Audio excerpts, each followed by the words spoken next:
ये बड़ी खबर इस वक्त आपको बता रहे हैं, तो ये बड़ी जानकारी इस वक्त आपको दे देते हैं।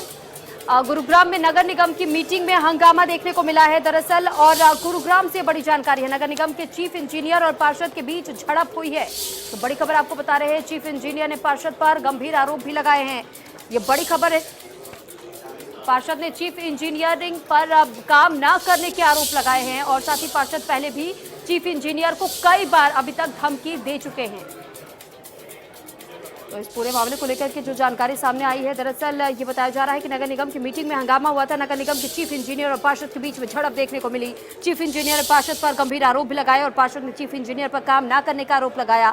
इसके अलावा पार्षद पहले भी चीफ इंजीनियर को कई बार अभी तक धमकी दे चुके हैं। जो जानकारी सामने आई है उसके मुताबिक ये कहा जा रहा है। और हमारे साथ संजय राठौड़ लगातार बने हुए। संजय, आपसे जानकारी चाहेंगे कि देखिए, चीफ इंजीनियर ने पार्षद पर गंभीर आरोप लगा दिए। इस आरोपों को लेकर के क्या अभी तक चीफ इंजीनियर की तरफ से अपनी सफाई में कुछ कहा गया है?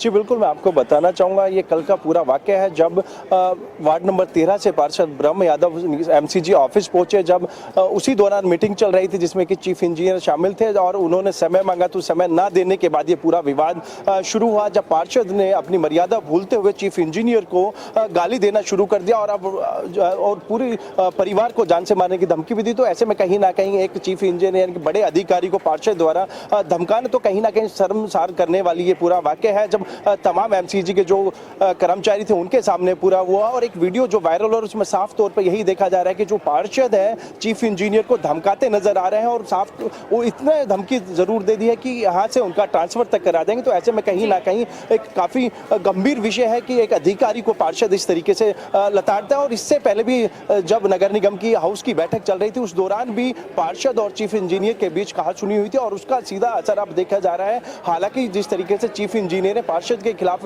पुलिस को शिकायत जरूर दे दी है, लेकिन अभी एफआईआर दर्ज नहीं हुई। और दूसरी तरफ मैं बात करूं, जो पार्षद है उसने भी आज तमाम अपने जो पार्षद साथी हैं उनके साथ एक संयुक्त बैठक किया और उसके बाद नगर निगम जो कमिश्नर है उनसे मुलाकात की और जो चीफ इंजीनियर उनके तबादले की बात की। और इसी के चलते जिस तरीके से गुरुग्राम में आज मुख्यमंत्री हैं तो तमाम गुरुग्राम के जो पार्षद हैं और जो मेयर हैं वो चीफ इंजीनियर के खिलाफ आज मुख्यमंत्री से मिलेंगे। पहली दफा नहीं है जब इस तरीके का आरोप लगाया गया चीफ इंजीनियर पर, इससे पहले भी संगीन आरोप उन पर लग चुके हैं।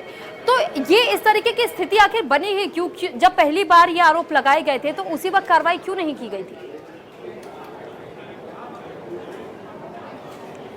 जी बिल्कुल, मैं आपको बताना चाहूँगा जिस तरीके से नगर निगम तमाम विषय यानी कि वो चर्चाओं में रहता है। और ये पहला मामला नहीं, इससे पहले भी नगर निगम गुरुग्राम चर्चाओं में रहता है। वो चाहे भ्रष्टाचार की बात हो या फिर अधिकारियों पे आरोप की बात हो या फिर पार्षद की मनमानी की बात हो, पहला मामला नहीं है, लगातार ये चलता है। हाउस की बैठक में जब ये पूरा विवाद बढ़ा उसके बाद कहीं ना कहीं जो चीफ इंजीनियर है उनको कहीं ना कहीं संतुष्ट कर दिया गया था, उनको समझाया जरूर गया था। लेकिन एक बार फिर आरोप प्रत्यारोप का जो दौर है वो शुरू हुआ और कहीं ना कहीं बात इस हद तक बढ़ गई कि पार्षद को गाली या फिर उनको जान से मारने की धमकी तक देने की नौबत पड़ गया। और उसके बाद पूरा विवाद ये बढ़ता जा रहा है क्योंकि अब से कुछ ही देर में तमाम गुरुग्राम के जो पार्षद हैं और जो मेयर टीम है वो मुख्यमंत्री से मिलेंगे इस पूरे विषय में। क्योंकि इससे पहले भी क्योंकि जब चीफ इंजीनियर ने पार्षद ब्रह्म यादव की जो फाइल है उसमें ऑब्जेक्शन लगा दिया, उसके बाद ये पूरा मामला गरमाया और इसी के साथ साथ एक जो ठेकेदार है उसके ऊपर भी ये आरोप लगाए गए हैं।